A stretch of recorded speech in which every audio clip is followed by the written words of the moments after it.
প্রিয় দর্শক, বাংলাদেশের রাজনীতির কঙ্কনে সংবাদ মাধ্যমে আলোচনা কিংবা সামাজিক মাধ্যমে সাম্প্রতিক সময়ে আজাদি, ইনকেলাব, বয়ন, বন্দোবস্তর মতো কিছু ব্যাপক শব্দ আলোচনায় আসছে। কেউ কেউ তাদের বক্তৃতা কিংবা কথায় এসব শব্দ বেশ জোর দিয়ে প্রয়োগ করছেন, আবার কেউ কেউ দাবি করছেন যে প্রচলিত শব্দ ব্যবহার না করে এসব শব্দ এখন ইচ্ছে করে ব্যবহার করার চেষ্টা করা হচ্ছে। এই বিতর্কের এমন পর্যায়ে পৌঁছেছে যে এইসব বিষয়ে সরকারের মন্ত্রী, শীর্ষ পর্যায়ের রাজনৈতিক নেতা ও রাজনৈতিক দলগুলো মন্তব্য করতে শুরু করেছে। একজন মন্ত্রী বলছেন যে এসব শব্দের সাথে বাংলা ভাষায় সম্পর্ক নেই এবং এখন প্রশ্ন উঠেছে যে নতুন করে যেসব শব্দ আলোচনায় এসেছে সেগুলো কি বাংলা ভাষায় বিকৃত ঘটাচ্ছে কিনা, কিংবা এগুলো কি একেবারেই নতুন কিনা, কেনই বা এসব শব্দ সামনে আসছে। যারা এসব শব্দ নিয়ে আপত্তি করছেন তাদের আপত্তির বা কারণ কি? তবে ভাষাবিদরা বলছেন এসব শব্দ বাংলা ভাষায় বিকৃতি ঘটাচ্ছে না, আবার এগুলো বাংলা ভাষার জন্য কোনো ধরনের হুমকিও নয়। তাদের মতে এগুলো রাজনৈতিক ক্ষেত্রে ব্যবহার করা হচ্ছে বলে এখন আলোচনায় আসছে, কারণ বাংলাদেশের মানুষ তাদের দৈনন্দিন কথা বলা, লেখা এবং চিন্তার ক্ষেত্রে এসব শব্দ সাধারণত খুব কমই ব্যবহার করেন। প্রসঙ্গত বিভিন্ন সময়ে বিভিন্ন ভাষার শব্দ বাংলা ভাষায় যুক্ত হওয়ার কারণে এটিকে অনেকে একটি মিশ্র ভাষা বলে পছন্দ করেন। বিশেষ করে ইংরেজি, আরবি ও পারসি সহ বিভিন্ন ভাষায় অনেক শব্দই বাংলা ভাষায় একীভূত হয়েছে। অতীতে বাংলাদেশের রাজনীতিতে যেসব আওয়ামী লীগ, কমিউনিস্ট ইউনিয়ন ইত্যাদি বিদেশি শব্দ একীভূত হয়ে গেছে, তেমনি ইত্তেফাক, ইনকেলাবের মতো শব্দ দিয়ে জাতীয় পত্রিকার নামকরণ করা হয়েছে।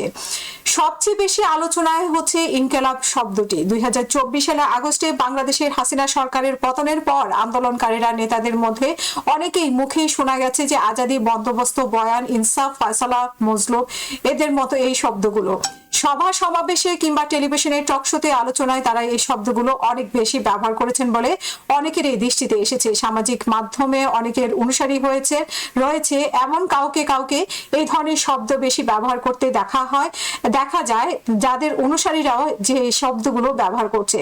তবে জুলুম বা মজলুমের মতো কিছু শব্দ বাংলাদেশের কিছু ধর্মভিত্তিক দলের নেতারা আগে থেকেই তাদের বক্তৃতা বিবৃতিতে ব্যবহার করেছেন। মাদ্রাসা ভিত্তিক সংগঠন হেফাজতে ইসলামের পক্ষে সংগঠনটি যুগ্ম মহাসচিব আজিজুল হক ইসলামাবাদী রোববার এক বিবৃতিতে বলেছেন, পরাজিত ও চিহ্নিত কালচারাল ফ্যাসিস্টরা জুলাই গণঅভ্যুত্থানকালে জনমানুষের দ্রোহে ছড়ানো কিছু ঐতিহাসিক আরবি ফারসি শব্দের বিরুদ্ধে বিষাদাঘাত করছে।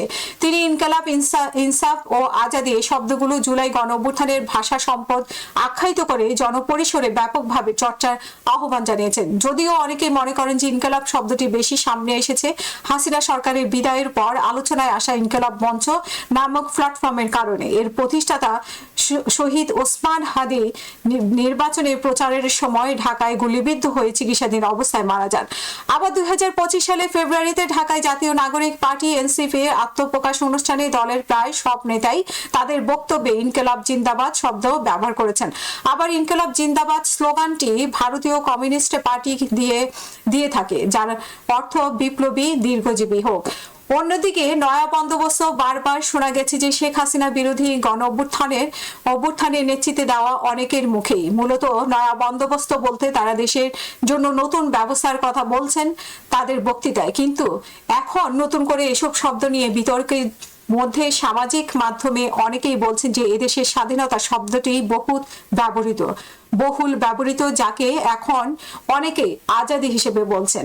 আবার ইনকালাবের চেয়ে বিপ্লব শব্দটাকেই বাংলাদেশে বেশি ব্যবহৃত হয়ে আসছে। তেমনি তাদের ইনসাফের চেয়ে সুবিচার, জালিমের চেয়ে নিপীড়ক, মজলুমের চেয়ে নিপীড়িত এবং মুলুকের চেয়ে দেশ শব্দগুলোকেই মানুষ বেশি পছন্দ করে পরিচিত মানুষের কাছে।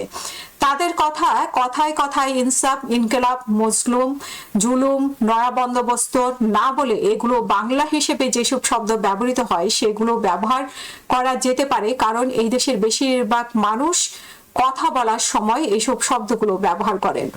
বিএনপি স্থায়ী কমিটির সদস্য ও বিদ্যুৎ মন্ত্রী ইকবাল হাসান মাহমুদ টুকু সিরাজগঞ্জে শনিবার ভাষা শহীদ দিবসের আলোচনা সভায় বাংলাকে যদি ধারণ করতে হয়, বাংলা ভাষাকে যদি মায়ের ভাষা বলতে হয়, তাহলে ইনকেলাব জিন্দাবাদ চলবে না। ইনকালাব, ইনকালাব মঞ্চ ও আজাদির মতো এখন নতুন নতুন শব্দ শুনছি।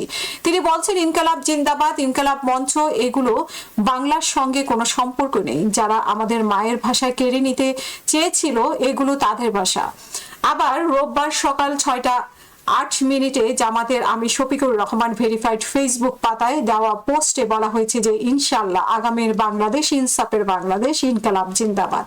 সাবেক তথ্য উপদেষ্টা মাহফুজ আলম তার ভেরিফাইড পাতায় আজাদি সিনেমা লেখা ব্যানারের সামনে নিজে ছবি পোস্ট করে লিখে, লীগের ফেসিবাদী শাসনের আমলে আজাদির সিনেমা নামে সিনেমা প্রদর্শনীর আয়োজন করেছিলাম। সেখানে ফেসিবাদ বিরোধী ছাত্র সংগঠনের নেতৃবৃন্দ এবং অ্যাক্টিভিস্টরাও বক্তব্য দিয়েছিলেন। ভাষা নিশ্চল না, বদ্ধ কঠোরীও না। যখন যে শব্দ দিয়ে রাজনৈতিক সাংস্কৃতিক আকাঙ্ক্ষা প্রকাশ করা সহজ স্বাভাবিক হবে সেটাই চলবে। বা ভাষার দুয়ার খুলে দাও। এনসিপির মুখ্য সংগঠক হাসনাত আব্দুল্লাহ লাল ব্যানারে ইনকালাব জিন্দাবাদ লিখে পোস্ট করেছে শনিবার সন্ধ্যায়।